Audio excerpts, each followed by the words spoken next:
اگر آپ نے کنٹرول نہیں کیا نا تو بڑھاپے میں یہ لذتیں بڑھیں گی، مگر گناہ کرنے کی طاقت کیا ہو جائے گی؟ ختم۔ تو حسرت، افسوس، ٹینشن والی زندگی۔ تو اس لیے جوانی میں اپنے آپ کو نیکی کا عادی بنا لو، اس سے بڑھاپا بڑا خاندانی گزرے گا۔ اللہ اللہ کی بڑھاپے میں توفیق ملے گی۔ جوانی میں تسبیح کی عادت ڈال لو۔ سمجھتے ہو؟ نہیں آ رہی سمجھ میں؟ جوانی میں کیا عادت ڈال لو؟ تسبیح کی۔ نبی صلی اللہ علیہ وسلم نے فرمایا، صحیح بخاری کی آخری حدیث، کلمتان خفیفتان علی اللسان ثقیلتان فی المیزان حبیبتان الی الرحمن سبحان اللہ وبحمدہ سبحان اللہ العظیم۔ دو کلمات زبان پہ بہت ہلکے، ترازو میں بہت بھاری اور رحمان کو بہت محبوب۔ ایک سبحان اللہ وبحمدہ، دوسرا سبحان اللہ العظیم۔ یہ آپ نے اگر جوانی میں اپنے آپ کو ذکر کا عادی بنا دیا، بڑھاپا بڑا اچھا گزرے گا۔ ہماری مسجد میں ایک بزرگ ہیں، پابندی سے تراویح پڑھتے ہیں۔ آج فجر میں پتا چلا کہ روزانہ 20 پارے تلاوت کا معمول ہے۔ میرا خیال ہے 70 سال عمر تو ہوگی، 70 سال میں روزانہ کتنے پارے پڑھ رہے ہیں؟ 20۔ کیا یہ عادت انہوں نے بڑھاپے میں ڈالی ہے؟ بڑھاپے میں اتنی ہمت نہیں ہوتی۔ یہ عادت کب سے پڑی ہوئی ہوتی ہے؟ جوانی میں روز 20 نہیں پڑھتے ہوں گے، 2 پڑھتے ہوں گے، 3 پڑھتے ہوں گے، لیکن جیسے جیسے عمر بڑھ رہی ہے وہ تعداد کم ہونے کے بجائے بولو وہ شوق بڑھتا چلا جا رہا ہے۔ عین ممکن ہے کچھ دنوں کے بعد یا کچھ چند سالوں کے بعد صحت اجازت نہ دے، عین ممکن ہے، لیکن شوق تلاوت کا کم ہونے کے بجائے بڑھے گا، اور اللہ اجر کس پہ لکھے گا؟ شوق پہ۔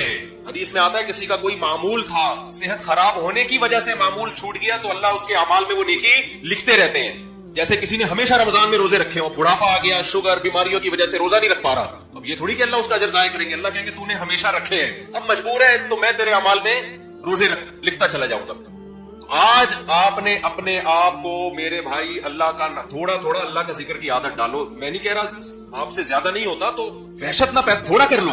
آج تھوڑا کرو گے، کل اس تھوڑے میں ایسی لذت ہوگی کہ اللہ اس مقدار کو بڑھا دے۔ حدیث میں آتا ہے سبحان اللہ والحمد للہ ولا الہ الا اللہ واللہ اکبر، یہ کلمات احب الی اللہ مما طلعت الشمس او کما قال صلی اللہ علیہ وسلم۔ سورج جن چیزوں پہ طلوع ہوتا ہے، ظاہر ہے سورج تو پوری دنیا پہ طلوع ہوتا ہے، ان تمام چیزوں میں اللہ کو سب سے زیادہ محبوب یہ کلمات ہیں۔ اور دیکھو اس میں اللہ کا کوئی فائدہ نہیں ہے، اللہ کی آپ حمد و ثنا کریں، اللہ کا کوئی فائدہ نہیں ہے۔ اللہ یہ چاہتے ہیں میرے بندے اپنی زبان سے میرا نام لیا کریں، اللہ کو اس بات کی خوشی ہوتی ہے۔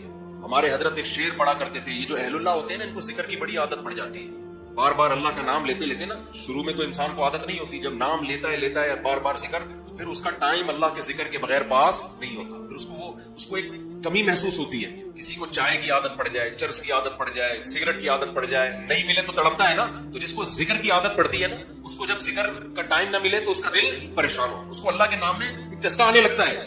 لیکن یہ پہلے دن نہیں ہوگا، عادت ڈالنی پڑے گی۔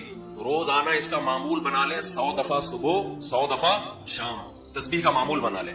اس سے کیا ہوگا؟ ابھی شاید دل نہ لگے آپ کا، لیکن جیسے جیسے عمر بڑھے گی اللہ کے نام کا چسکا لگنا شروع ہو جائے، بڑھاپا بہت اچھا گزرے گا، اللہ کو یاد کر کے گزرے گا۔ کھوپڑی شریف میں بات آ رہی ہے کہ نہیں آئی؟ اور اگر ہر وقت دنیا کے تذکرے کرتے رہے نا، ہر وقت ویڈیو گیم لے کے بیٹھے ہیں، پب جی کھیل رہے ہیں، سانپ والا کھیل، تو سانپ والا ختم ہو گیا، اب آ رہا ہے سانپ والا، نوکیا میں آتا تھا، سانپ لمبا ہوتا جا رہا ہے، اس کو پتہ نہیں فضول ٹائم ویسٹ کر رہے ہیں۔ ہم پریشان ہوتے ہیں یار، ہمارے پاس کاموں کو نمٹانے کا ٹائم نہیں ملتا، ہم تو چاہ رہے ہیں کاش یہ دن 24 گھنٹے کے بجائے 48 گھنٹے کا ہو جائے، اور لوگ کیا کر رہے ہیں کہ وہ باقاعدہ ارادہ کر کے ضائع کر رہے ہیں ٹائم۔ ہمارے تو کام نہیں نمٹتے، جب ہم رات کو سونے کے لیے لیٹتے ہیں تو کہتے ہیں یار آج کا دن بھی گزر گیا اور کام ویسے کے ویسے، اور ادھر باقاعدہ ارادہ کر کے جو ہے نا ٹائم ضائع کیا جا رہا ہے کہ چلو ٹائم ویسٹ کرتے ہیں۔ ایسی چیز میں ٹائم گزر جائے نا جو ذہنی تفریح کا ذریعہ بنے تو بھی ٹھیک ہے، گپ شپ لگا لو دوستوں کے ساتھ بیٹھ کر، یہ کیا ہے یار دماغ کو خام خواہ تھکا رہے ہو بیٹھ کے۔ تو اگر پب جی کھیلنے کی عادت ڈال لی تو جاؤ گوروں کا بڑھاپا دیکھو، اولڈ ہاؤس میں بڑھاپے میں سنوکر کھیلتے ہیں، کیرم بورڈ کھیلتے ہیں، لڈو کا نہیں مجھے پتا، یہ چیزیں کھیل رہے ہوتے ہیں بڑھاپے میں، اور ہمارا بوڑھا بڑھاپے میں ایک ایک دن میں 20 پارے ختم کر رہے ہیں۔ سمجھتے ہو کہ نہیں؟ وہ نماز میں دل بہلا رہا ہے، وہ تہجد میں اس کا ٹائم گزر رہا ہے، تو یہ کیسی عجیب بات ہے۔ آپ جائیں وہاں، ایک صاحب نے مجھے کہا کہ میں نے یورپ میں بڈھی عورتوں کو دیکھا، بڈھی عورتیں 5-6 بڈھی عورتیں بیٹھی ہوئی اور جوا کھیل رہی ہیں، تاش کھیل رہی ہیں۔ کہہ رہے مجھے یاد آیا یار ایک ہماری بوڑھی ہے، ہماری بوڑھی عورتیں مصلے میں بیٹھی ہوتی ہیں، اللہ اللہ کر رہی ہوتی ہیں، آخری وقت اللہ کا نام لے کے گزار رہی ہوتی ہیں، اور ایک ہی بڑھیاں ہیں اور کیا کھیل رہی ہیں؟ تاش کے پتے۔ اچھا لگتے ہیں بڑھاپے میں یہ؟ ہمارے بوڑھے کو دیکھو، آدمی کا دل چاہتے ہیں اس سے دعا کروائے کہ بابا جی میرے بھی سر پہ ہاتھ رکھو، تو تاش کھیل رہی ہو بیٹھ کے، اس بڈھی سے دل جائے گا؟